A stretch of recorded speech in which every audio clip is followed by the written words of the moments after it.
Bonjour, je vous propose un zoom sur une erreur rédactionnelle que vous faites assez régulièrement dès qu'il s'agit de manipuler des vecteurs et des valeurs, c'est-à-dire les vecteurs, par exemple vecteur déplacement, vecteur vitesse, vecteur accélération ou encore le vecteur force, par exemple dans un autre registre. J'ai appelé cette vidéo vecteur n'est pas valeur, valeur n'est pas vecteur, pour que ce soit un petit peu une sorte de refrain que vous ayez en tête au moment de la manipulation, au moment de la rédaction qui va impliquer des vecteurs. En effet, souvent, quand vous devez donc mettre des vecteurs dans votre rédaction, eh bien vous témoignez d'un manque de rigueur, et ça peut être pénalisant pour vous, puisque du coup ça vous enlève des points à cause de la rédaction. Alors, pour fixer les idées, je vous propose un contexte.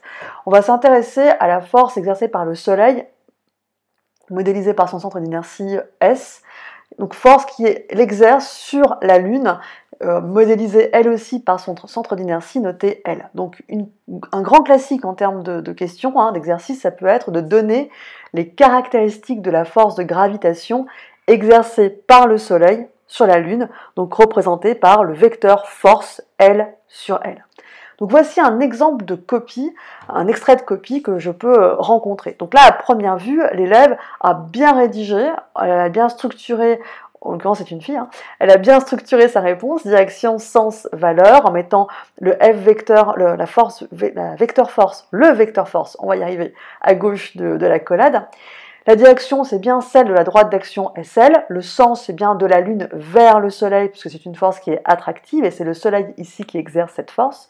Quant à la valeur, eh bien la notation proposée pose problème. En effet, ceci est un vecteur, ceci est une valeur, ceci est une horreur, voire une teon, voire une latch, peu importe, vous appelez ça comme vous voulez, ça c'est pas possible. Un vecteur n'est pas une valeur n'est pas un vecteur. Cette égalité ne va pas. En effet, si vous avez un vecteur à gauche du signe égal, il vous faut un vecteur à droite du signe égal. Si vous avez une valeur à droite du signe égal, il vous faut une valeur à gauche du signe égal. Que doit-on retenir? Eh bien, ceci. Vecteur n'est pas valeur. Et aussi ceci. Valeur n'est pas vecteur. Vecteur n'est pas valeur, valeur n'est pas vecteur. Alors, qu'aurait dû mettre l'élève dans sa copie? Si elle gardait effectivement la rédaction avec les trois petits points, d'accord? Les trois caractéristiques explicites, c'est-à-dire direction, celle de la droite d'action SL, le sens de la Lune vers le Soleil. Valeur, deux points, eh bien elle aurait dû écrire le F sans flèche, avec la valeur chiffrée, ici une unité, parce qu'on est en physique. Maintenant, si elle voulait représenter, compacter, entre guillemets, les trois caractéristiques direction, sens, valeur en une seule relation vectorielle, elle aurait dû écrire le vecteur force SL égale 4,3 10 puissance 20 fois le vecteur unitaire. Mais cette relation vectorielle, elle n'a de sens que si vous lui associez un schéma sur lequel vous allez expliciter le sens et la direction du vecteur unitaire petit u.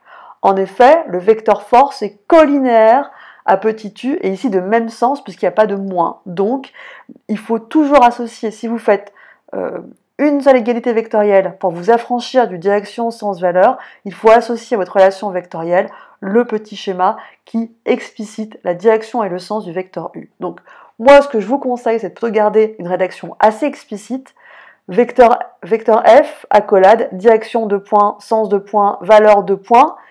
Et là, vous mettez la notation sans la flèche égale la valeur chiffrée avec l'unité. C'est-à-dire, dans mon exemple, la première ligne de cette diapositive.